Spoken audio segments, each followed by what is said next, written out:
नमस्कार मंडळी, कसे आहात सगळे? आशा करते सगळे मजेतच असणार. मी आरती, तुमची जवळची मैत्रीण.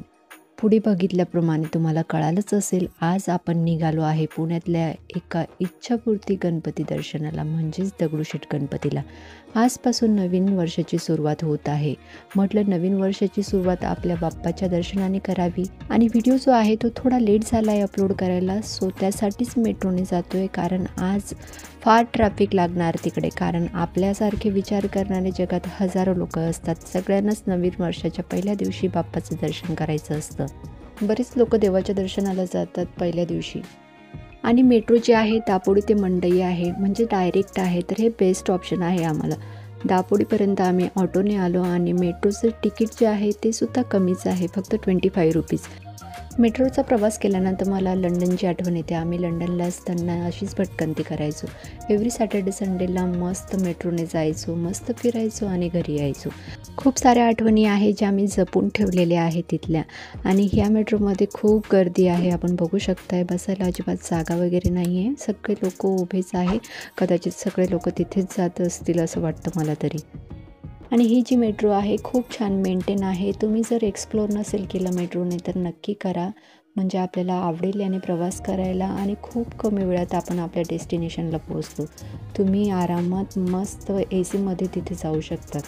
आणि स्टुडंटसाठी येथे पासची सुद्धा सुविधा आहे. आपण बघू शकता बोर्डवर दिलेलं आहे त्यांनी की तुम्हाला काही हेल्प हवी असेल ती सुद्धा आपण इथून डायरेक्ट कॉल करून घेऊ शकता.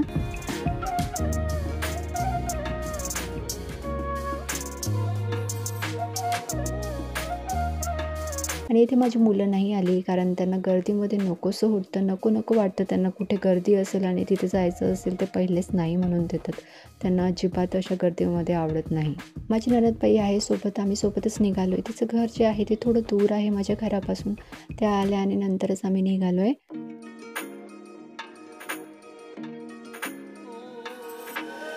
अशा छोट्या मोठ्या गोष्टीमधून आनंद घेता आला पाहिजे. आपण जे सुख आहे ना त्याला सोडून दुःखावर जास्त फोकस करतो आणि जे छोटे मोठे सुख असतात त्याकडे आपण दुर्लक्ष करतो. म्हणून वेळ काढून असं बाहेर फिरायला जात जा. खूप लांब जाऊ शकत नाही याचं दुःख करण्यापेक्षा जवळच्या ठिकाणी जा. मैत्रिणी जे असतील मित्रमैत्रिणीसोबत जा, आपल्या फॅमिलीसोबत वेळ स्पेंड करा, म्हणजे आपल्याला परत छान वाटतं आणि आपलं जे स्ट्रेस वगैरे असतं ते कमी होऊन जातं.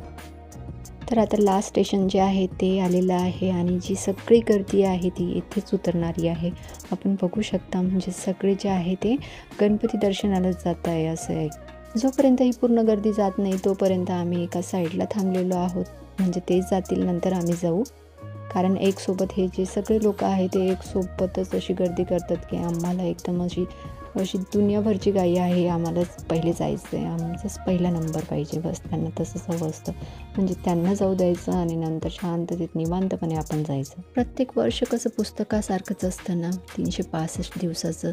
जसं नवं पान पलटू तसं नवं मिळत जातं.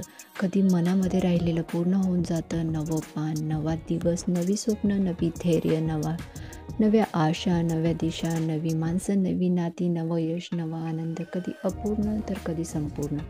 नवा हर्ष, नवं वर्ष. या सुंदर वर्षासाठी तुम्हा सर्वांना खूप खूप शुभेच्छा. Happy new year to all. आणि फायनली आता आम्ही मंडईमध्ये पोहोचलेलो आहोत आणि मंडईमध्ये थोडं चालून गेल्यानंतर दगडूशेठ मंदिर आहे आणि इथे आपण बघू शकता मस्त हिरवेगार भाज्या आहेत मंडईमध्ये. हे बेस्ट आहे. आपण येथे उतरल्यानंतर मस्त भाजीपालासुद्धा घेऊ शकता. आल्यानंतर तुळशीबागेला जाऊ शकता, तिथून आपण दगडूशेठलासुद्धा जाऊ शकतो आणि तिथून आल्यानंतर भाजीपाला घेतल्यानंतर आपण परत जाऊ शकतो. आणि इथे आपण बघू शकता किती मोठी लाईन लागली, खूपच जास्त गर्दी होती आणि गर्दी असल्यामुळे आम्ही फक्त मुखदर्शन घेतो आहे. मुखदर्शनालासुद्धा आपण बघू शकता किती जास्त गर्दी आहे. दर्शन तर मेन घ्यायचं होतं पण गर्दी असल्यामुळे मुखदर्शनालाच जातो आहे आणि त्यालासुद्धा बरीच अशी लाईन आहे आणि बरीच अशी गर्दी आहे.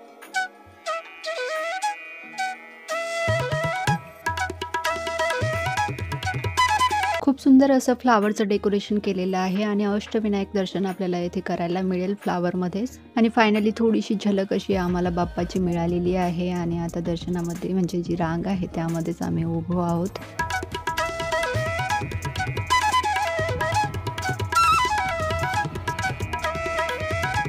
आणि हा जो समोरचा रस्ता आहे आपण बघू शकता किती जास्त गर्दी आहे आणि किती जास्त म्हणजे गर्दीने हा रस्ता पूर्ण भरलेला आहे एकदम फुल. आणि आता प्रतीक्षा संपलेली आहे, दर्शन झालेलं आहे बाप्पाचं. आपण बघू शकता बाप्पाचं दर्शन आपण सुद्धा घ्या आणि आपण सुद्धा नवीन वर्षासाठी त्याच्याकडून जे मागायचं असेल ते मागू शकता.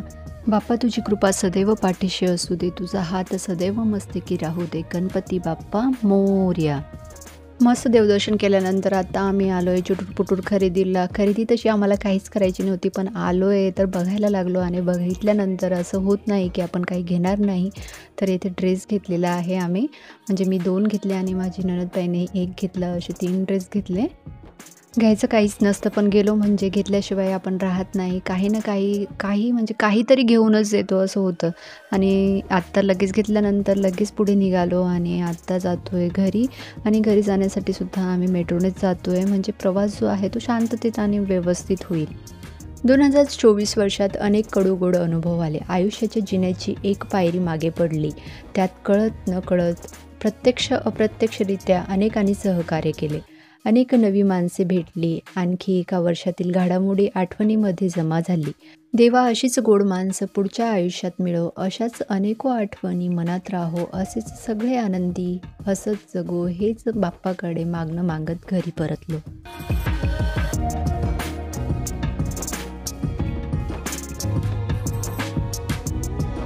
आणि मस्त प्रवास झालेला आहे आमचा. आणि घरी येत असताना आपण बघू शकता की आम्ही आता दापोडीला आलेलो आहोत आणि दापोडी जे स्टेशन आहे तिथे बघू शकता की किती जास्त गर्दी झालेली आहे. अगदी आम्ही कार वगैरेने गेलो असतो ना तर आम्ही इथेच ट्रॅफिकमध्ये फसलेलो असतो. घरी यायला आम्हाला बराच उशीर झालेला असता. तर घरी आल्यानंतर लगेच आम्ही चहा घेतला.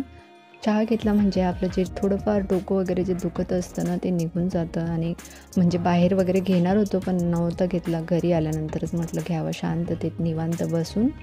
आपल्या बाबतीत पण असंच होतं की कुठे प्रवासाला गेला आणि डोकं दुखतं म्हणजे घरी आल्या इतकं डोकं दुखायला लागतं ना की बस असं प्रवास त्यामुळेच नकोसं वाटतो की डोकं आणि जे मन आहे ना ते एकदम थकून जातं की नकोसं होतं प्रवास. पण हा प्रवास जो आहे त्यानेच आपल्याला स्फूर्ती मिळते, त्यानेच आपल्याला जीवनाची दिशा कळते. मस्त वाटतं प्रवासाला बाहेर गेल्यानंतर. आणि आल्यानंतर लगेच म्हणजे संध्याकाळी काही बनवलं नाही घरी आणि बाहेरूनच हे मागवलं.